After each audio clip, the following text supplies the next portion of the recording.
اچھا، ہم نے ابھی جو پڑھا ہے رومیو 8 باب اور اس کی 18 سے 39 آیت، ان میں دو چیزیں جو ہیں وہ ہمارے سیکھنے کے لیے بہت ضروری ہیں۔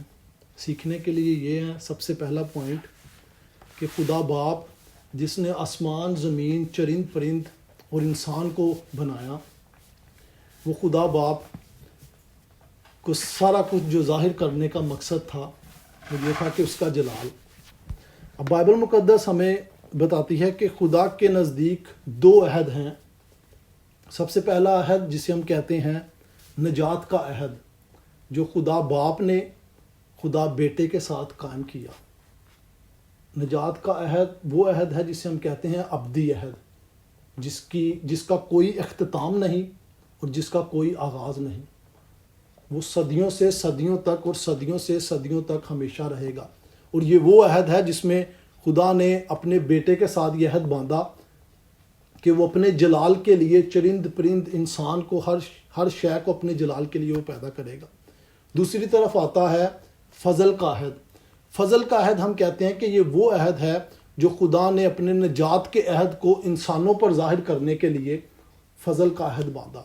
اور یہ عہد ہمیں باغ عدن میں ملتا ہے کہ جب آدم اور حوا گناہ کرتے ہیں تو خدا اپنا عہد جو ہے یہ زمین پر انسان پر ظاہر کرتا ہے۔ اب یہ ہو گئی کہ اوور آل خدا نے جو دو عہد باندھے، جسے ہم کہتے ہیں نجات کا عہد، انگلش میں ہم کہتے ہیں دی کووننٹ آف ریڈمپشن۔ دوسرا جو عہد ہے جس کو ہم کہتے ہیں فضل کا عہد، انگلش میں اسے کہیں گے کووننٹ آف گریس۔ 18ویں آیت میں جب ہم 18ویں آیت سے پڑھیں تو پالوس رسول ہمیں یہاں پر یہ کہتا ہے کہ میری دانست میں اس زمانہ کے جو دکھ درد ہیں۔ اب ایک بات جو آپ نے ہمیشہ یاد رکھنی ہے کہ جب خدا نے انسان کو بنایا، اس کرۂ ارض کو، اس کی بنیاد رکھی، آسمان اور زمین کی جو ہے نیو ڈالی، اس وقت دکھ درد اور مصیبتیں اور تنگیاں تکلیفیں نہیں تھیں یہاں پر۔ یہ دکھ درد مصیبتیں تنگیاں انسان کے گناہ میں باغ عدن میں گرنے کے سبب سے ہوئی، اور یہ وہ دکھ درد اور تکلیفیں تھی جو نسل انسان میں آدم کے وسیلہ سے پوری نسلوں میں آ گئے۔ بائبل مقدس بتاتی ہے کہ خدا نے جب انسان کے ساتھ کام کا عہد باندھا، اعمال کا عہد باندھا، دی کووننٹ آف ورکس، تو اس میں خدا نے آدم سے کہا کہ اے آدم، اگر تو میرے ساتھ اور میرے کلام کے ساتھ وفادار رہتا ہے تو تجھے ہمیشہ کی زندگی ملے گی۔ اب بائبل مقدس دوسری جگہ پہ یہ بھی بتاتی ہے کہ آدم اس چیز کا حقدار نہیں تھا کہ خدا اسے یہ آفر دیتا، اس سے یہ وعدہ کرتا کہ اسے ہمیشہ کی زندگی ملے گی۔ کیوں؟ کیونکہ آدم خدا کی مخلوق تھا اور آدم کی یہ ذمہ داری تھی کہ وہ اپنے خدا کی فرما برداری کرے۔ لہٰذا اگر کوئی بندہ کام کرتا ہے اور اسے مہینے بعد اس کی سیلری ملتی ہے تو مالک اس کا یہ نہیں کہہ سکتا کہ یہ تیرا انعام ہے، بلکہ مالک کہتا ہے کہ یہ تیرا حق ہے۔ خدا نے حق کے مطابق، اپنے عہد کے مطابق آدم کو وہ سب دیا جو چیز وہ اپنی اس فرما برداری کے وسیلہ سے حاصل کر سکتا تھا۔ لیکن یہ چیز کہ اگر وہ آدم خدا کے ساتھ وفادار رہتا ہے تو خدا اسے ہمیشہ کی زندگی دے گا، یہ کچھ ایکسٹرا تھا، یہ خدا کا فضل تھا، کیونکہ آدم پر یہ لاگو تھا، اس کی یہ ذمہ داری تھی کہ وہ اپنے خدا کے ساتھ وفادار ہو۔ لہٰذا آدم اس گناہ میں گرتا ہے اور خدا کہتا ہے کہ عورت کی نسل سے خدا ایک بیٹا پیدا کرے گا، ایک ایسا پھل پیدا کرے گا جو آدم کو اور اس کی ساری نسل کو نجات بخشے گا گناہوں سے۔ اب پولس رسول یہاں پر اس حوالہ میں ہمیں بتا رہا ہے کہ آدم کے وسیلہ سے گناہ آیا اور گناہ کے وسیلہ سے اس دنیا میں موت آئی، اور یہ موت وہ ہے جس کا مزہ، جس کا ذائقہ ہر انسان نے جو پیدا ہوا ہے اس نے چکھنا ہے۔ واحد شخص جس نے موت پر فتح پائی وہ خداوند یسوع مسیح تھا، اور یہ اس چیز کی بنیاد ہے، یہ اس چیز کی تعلیم ہے کہ واحد شخص خداوند یسوع مسیح تھا جس نے واقعی فتح یابی حاصل کی موت پر، جس پر میں یا آپ یا دنیا کا کوئی بھی انسان جو ہے وہ فتح یابی حاصل نہیں کر سکتا۔ پولس رسول بتاتا ہے کہ موت کے سبب سے، آدم کے گناہ کے سبب سے، نہ صرف آدم اور اس کی نسل جو ہے وہ گناہ میں گری، بلکہ اس کے سبب سے یہ زمین بھی لعنتی ٹھہری۔ اور یہی بات ہمیں جب ہم پیدائش 3 باب پڑھتے ہیں تو اس میں ملتا ہے کہ خدا نے کہا کہ تیرے سبب سے زمین لعنتی ہوئی، لہٰذا اب زمین میں سے کانٹے اگیں گے۔ اب جو چیزیں بڑی آسانی کے ساتھ تم زمین سے نکالتے تھے، اب انہی چیزوں کے لیے تمہیں ڈبل محنت کرنی پڑے گی. خدا نے یہ بات آدم سے پہلے سے کہہ دی. ابھی سوال ہمارے لیے پولس رسول جو رکھتا ہے وہ یہ ہے کہ کیا یہ دکھ، یہ درد اور یہ تکلیفیں جو گناہ کے سبب سے ہمارے اندر، ہم پر اور ہمارے درمیان موجود ہیں، کیا ان کا ہم پر کوئی اختیار ہے؟ کیا یہ جو تکلیفیں ہیں، یہ جو بیماریاں ہیں، جو ہمارے اپنے مسئلے ہیں یا ہماری اپنی پرابلمز ہیں، اور ہر شخص کی ہیں، چاہے کوئی امیر ہے چاہے کوئی غریب ہے، چاہے کوئی پڑھا لکھا ہے چاہے کوئی ان پڑھ ہے، ہر بندے پر کوئی نہ کوئی پریشانی، کوئی نہ کوئی مصیبت، کوئی نہ کوئی جسمانی تکلیف، کوئی نہ کوئی روحانی تکلیف، کچھ نہ کچھ ہر بندے پر کوئی نہ کوئی آفت جو ہے وہ آتی ہے. لیکن کیا آیا ان ساری چیزوں کا جو مسیحی لوگ ہیں، جو خدا کے چنے ہوئے لوگ ہیں، ان پر کوئی ان ساری چیزوں کا کوئی اختیار ہے یا نہیں؟ پولس رسول بتاتا ہے، جب آپ آیت پڑھیں 21ویں، تو وہ کہتا ہے کہ ان سب چیزوں کا خدا کے جو برگزیدہ لوگ ہیں ان پر کوئی اختیار نہیں. کیوں؟ کیونکہ اس امید پر بطالت کے اختیار میں کر دیا کہ مخلوقات بھی فنا کر کے قبضہ سے چھوٹ کر خدا کے فرزندوں کے جلال کی آزادی میں داخل ہو جائے. یعنی جب خداوند یسوع مسیح نے صلیب پر اپنی جان دی اور اپنے لوگوں کو، جن کو اس نے ابتدا سے پہلے چنا تھا، ہم آگے آیت میں پڑھیں گے کہ کس طریقے سے خدا نے ان کو چنا، ان لوگوں کے لیے جب مسیح آیا، اس نے اپنی جان دی، تو نہ صرف ان لوگوں کے لیے ہی بلکہ زمین کو بھی بحال کیا. ایک چیز جو آپ نے ہمیشہ یاد رکھنی ہے وہ یہ ہے کہ بائبل مقدس جس کی 66 کتابیں ہیں، جس کے اندر 2 ٹیسٹامنٹس ہیں، old Testament and new Testament, جس کو بظاہر طور پر 2 کوننٹس کے طور پر، 2 عہدوں کے طور پر بتایا جاتا ہے. اگر آپ غور کریں ان کی جو ٹرمنالوجی ہے، خاص طور پر لٹرجیکلی جب میں کہتا ہوں تو اس کا مطلب کہ اس کی لنگوسٹکس جو ہیں، جو ان میں بتائی گئی ہیں، بیسیکلی یہ 3 زبانوں کا مجموعہ ہے. سب سے پہلے عبرانی زبان، دوسرے نمبر پر گریک یونانی زبان، اور تیسری ارامیک. یہ 3 زبانوں میں بائبل لکھی گئی ہے، اپنی اپنی الگ الگ ڈسپنسیشن، اپنے اپنے الگ الگ ادوار میں. ابھی جو چیز ہم نے دیکھنی ہے وہ یہ ہے کہ پرانا عہد نامہ اور نیا عہد نامہ، جو نیا عہد نامہ کی ڈاکٹرین ہے، جو بتایا جاتا ہے نیا عہد نامہ، اگر آپ گریک میں اس کا جو لفظ ہے، نارملی گریک میں 2 لفظ ہیں. میں گریک کا کوئی ماہر نہیں ہوں، لیکن جتنا مجھے پتہ ہے، جو میں نے سیکھا میں وہ سکھا رہا ہوں، کوئی نئی چیز نہیں میں بتا رہا. گریک میں 2 لفظ ہیں جو نئے کے لیے استعمال ہوتے ہیں. ایک لفظ ہے نیو اور دوسرا ہے کینوس. نیوز جو لفظ ہے وہ لفظ ہے کوئی ایسی چیز that doesn't never exist before، کوئی ایسی چیز جو پہلے ایگزسٹ ہی نہیں کرتی تھی. جیسے آپ کہہ دو کہ ایک نیا بچہ پیدا ہوا ہے، اس کے لیے آپ استعمال کرو گے لفظ نیو، کہ ایک نیا بچہ پیدا ہوا ہے. لیکن اگر آپ کہیں کہ ایک بچہ تھا جو پیدا ہوا، اسے کوئی بیماری تھی، اب وہ نیا ہو گیا ہے، اس کے لیے آپ لفظ استعمال کرو گے کینوس، کہ بچہ پہلے سے تھا لیکن وہ بیماری سے بالکل نیا ہو گیا، بالکل نجات پا گیا. یہی چیز بائبل مقدس میں نئے عہد نامے کے لیے استعمال کی گئی ہے، کہ خدا کا جو عہد تھا پہلے، وہ پہلے موجود تھا، لیکن کیونکہ وہ عہد جو خدا کا موجود تھا وہ گناہ کے سبب سے اب تکلیفوں میں، بیماریوں میں، کمزوریوں میں گر گیا. اور جب خداوند یسوع مسیح جو کہ ہمارا خلاصی دینے والا، نجات دہندہ، جب وہ آیا تو اس نے اس عہد کو کینوس کر دیا، اسے ریفارمڈ کر دیا، اسے نیا بنا دیا، نہ کہ کوئی ایسا عہد جو بالکل نئے سرے سے نیا آ گیا.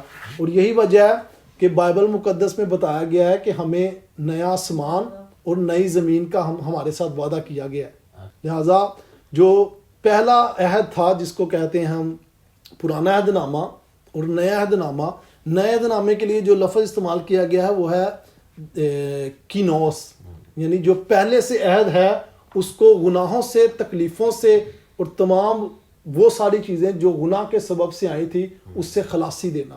اور اسی وجہ سے بائبل مقدس میں لفظ کچھ اور بھی اسی سینس میں استعمال ہوئے ہیں، جیسے کہتے ہیں نیا آسمان، نئی زمین، نیا یروشلم. اب جب یروشلم کی بات آتی ہے تو یروشلم جو پرانا یروشلم ہے وہ یروشلم نہیں جو اسرائیل میں ہے، بلکہ پرانا یروشلم یعنی خدا کی کلیسیا. اب خدا کی کلیسیا میں لوگ بیمار بھی ہیں، لوگ تنگی تکلیف میں بھی ہیں، فائنینشیل کرائسس بھی ہیں، ہیلتھ کے ایشوز بھی ہیں. لیکن جو نیا یروشلم ہے، یعنی جو آسمانی یروشلم ہے، زمینی جو یروشلم ہے، جسے ہم کہتے ہیں ملیٹنٹ چرچ، یعنی وہ چرچ جو مسلسل جنگ میں ہے، جنگ میں کس کے ساتھ؟ ابلیس کے ساتھ، دنیا کے ساتھ، اور ہمارے اپنے جسمانی فطرت کے ساتھ جو گناہ گار فطرت ہے. یہ تین ہمارے بڑے دشمن ہیں. پہلا دشمن ابلیس، دوسرا دشمن یہ دنیا، تیسرا دشمن ہمارا اپنا آپ، ہمارا جو جسم ہے، ہمارا اپنا آپ جس کے اندر غرور ہے، تکبر ہے، گناہ ہے. اس کے ساتھ ہم مسلسل گناہ میں ہیں. اور اس چرچ کو ہم کہتے ہیں دی ملیٹنٹ چرچ، جسمانی طور پر، یعنی ایک ایسی کلیسیا جو مسلسل گناہ میں، جو مسلسل ایک جنگ میں ہے. اور دوسرا جسے ہم کہتے ہیں کہ نیا یروشلم یا نئی کلیسیا آسمان پر جو ہے، اس کو کہتے ہیں ٹرائمف چرچ، ایسا چرچ جو فتح یاب چرچ ہو. اور یہی وجہ ہے جب کوئی مسیحی مرتا ہے تو ہم یہ نہیں کہتے مر گیا ہے، ہم کہتے ہیں وہ مسیح میں سو گیا ہے. کیوں سو گیا؟ کیونکہ وہ اب اٹھے گا اب جب خداوند یسوع مسیح واپس آئے گا اپنی کلیسیا کے ساتھ. یہ بات آپ نے جو ہم نے دیکھی ہے کہ جو نئے عہد نامے میں لفظ استعمال ہوا ہے وہ کینوس، کہ وہ عہد جو خدا نے پہلے سے بنایا ہے، خدا اسی عہد کو رینیوڈ کرتا ہے، اسے دوبارہ بحال کرتا ہے. چنانچہ اگر آپ 24 میں آیت دیکھیں تو اس میں لکھا ہے چنانچہ ہمیں امید کے وسیلہ سے نجات ملی. کون سی امید؟ کہ وہ مسیح یسوع ناصری جو آپ کے لیے، ہمارے لیے صلیب پر جس نے جان دی، اس کی امید ہمیں یہ ہے کہ وہ دوبارہ پھر سے آئے گا. مگر جس چیز کی امید ہے جب وہ نظر آ جائے تو پھر امید کیسی؟ لہٰذا ہمیں اس چیز کی امید ہے. پولس اگر کانٹیکسٹ میں دیکھیں تو وہ کہہ رہا ہے کہ ایک وقت آئے گا کہ یہ بیماریاں، یہ تکلیفیں، یہ دکھ، یہ فائنینشیل پرابلمز، یہ ساری چیزوں سے ہمیں مکمل طور پر خلاصی ملے گی. لیکن ایک چیز آپ نے یاد رکھنی ہے کہ جب تک آپ اس جسم میں ہیں، کوئی بندہ جتنی مرضی آپ کو یہ باتیں کہہ لے کہ باجی تیری بیماری بھی ٹھیک ہو جائے گی 100%، تیری فائنینشیل پرابلمز بھی ٹھیک ہو جائیں گی، تیریاں ساریاں بدروواں بھی نکل جان گیاں، تاڑے کول پیسہ بھی آ جائے گا، ہر چیز آ جائے گی. اگر کوئی بندہ اس زمینی زندگی میں آپ کو کوئی وعدے کرتا ہے، وہ بندہ صرف اور صرف جھوٹ بولتا ہے. اس بندے میں نہ تو خدا کا کلام ہے، وہ صرف آپ کو سبز باغ دکھا کر، آپ کی کمزوریوں کے ساتھ کھیل کر آپ کو اپنے ہاتھوں میں ڈال رہا ہے. کیونکہ خدا کی جو حقیقی تعلیم ہے وہ یہ ہے کہ جب تک آپ اس جسم میں ہو، خدا کے ہاں سے جلا وطن ہو. آپ پر تنگی، تکلیف، بیماریاں، خوشی بھی، غمی بھی، اچھا وقت بھی، برا وقت بھی آئے گا. اور پولس یہی کہہ رہا ہے کہ اگر اچھا وقت آ جائے، اگر ساری بیماریاں ختم ہو جائیں تو پھر امید کیسی؟ پھر کوئی امید ہی نہیں ہے. تو وہ کہتا ہے کہ ہمیں یہ امید کہ نیا یروشلم آئے گا، ہمیں یہ امید کہ خدا کی کلیسیا جو ہے، جو ابھی تنگی تکلیفی میں ہے، وہ ایک وقت آئے گا کہ بحال ہوگی. اب وہ صرف کلیسیا ہی بحال نہیں ہوگی، بائبل بتاتی ہے کہ خدا زمین آسمان کو بھی نیا کر دے گا، اس کو بھی بحال کرے گا. یعنی وہ زمین جو گناہ کے سبب سے لعنتی ٹھہری تھی، اب وہ زمین بھی بحال ہوگی، اب وہ زمین بھی بہتر ہوگی جیسے پہلی حالت میں تھی گناہ سے پہلے. پہلا پوائنٹ جو ہم نے اب تک دیکھا ہے وہ یہ ہے کہ خداوند یسوع مسیح کے وسیلہ سے جو ہمارا نجات دہندہ ہے، خدا انسان کو بھی بحال کرے گا، اور خدا آسمان اور زمین اور چرند اور پرند ہر ایک چیز کو جسے اس نے بنایا ہے اسے بحال کرے گا. یہ ہمارا پہلا پوائنٹ ہے. دوسرا پوائنٹ ہم دیکھتے ہیں کہ بائبل مقدس بتاتی ہے کہ خداوند یسوع مسیح جس نے ہمیں بحال کیا، وہ ہمیں بحال کر کے چھوڑ نہیں دیتا. وہ یہ نہیں کہتا کہ بندے نے نجات پا لئی ہے، ہونے دا جو دل کردا ہے وہ کرے. کیونکہ بہت سارے لوگ کہتے ہیں کہ بھئی نواں عہد نامہ پڑھ لو، پرانے نو نہ پڑھو، کیونکہ پرانا کدے واسطے وے؟ یہ یہودیاں واسطے وے، نواں عہد نامہ مسیحیاں واسطے وے. لیکن بائبل میں یہ کوئی ڈاکٹرین نہیں ہے. بائبل مقدس بتاتی ہے کہ بائبل مقدس ایک کتاب ہے جس کے 66 چیپٹرز ہیں، اور 66 کے 66 چیپٹرز، ہر چیپٹر اپنی ویلیو الگ سے اور اتنی ہی رکھتا ہے جتنی کوئی دوسرا چیپٹر مسیح کی زندگی میں رکھتا ہے. لہٰذا کچھ چیزیں ایسی ہیں جیسے قربانی، ہم آج قربانی نہیں کرتے کیونکہ مسیح یسوع ہمارے لیے قربان ہو گیا. ہم آج سبت کا دن ہفتے کو نہیں مناتے، کیوں؟ کیونکہ مسیح یسوع ہمارا سبت ہے. لیکن باقی تقریباً ساری چیزیں جو بائبل مقدس میں بتائی گئی ہیں، ہم ان سب کو اپناتے ہیں، ہم ان سب کو پڑھتے ہیں، جانتے ہیں اور ان کے بارے میں سیکھتے ہیں. دوسرا پوائنٹ ہمارا یہ ہے کہ خداوند یسوع مسیح جس نے ہمیں نجات بخشی، خلاصی دی، اور جس نے یہ وعدہ کیا کہ وہ ہر چیز کو نیا بنا دے گا اور گناہوں سے مکمل طور پر آزاد کرے گا، اس خدا نے اپنا پاک روح بھی بخشا. اب پوائنٹ یہاں پر یہ ہے کہ ہم لوگ اپنے ارد گرد یہ سیکھتے ہیں کہ بھئی پاک روح حاصل کرنے کے لیے تسی لتاں مارو، ਤੁਸੀਂ 3 ਦਿਨਾਂ ਦੇ ਰੋਜ਼ੇ ਰੱਖੋ, ਤੁਸੀਂ ਜਿਹੜਾ ਵੇ ਭੁੱਖਾਂ ਕੱਟੋ, ਤੁਸੀਂ ਕਿਸੇ ਖਾਸ ਜਗ੍ਹਾ ਤੇ ਜਾਓ,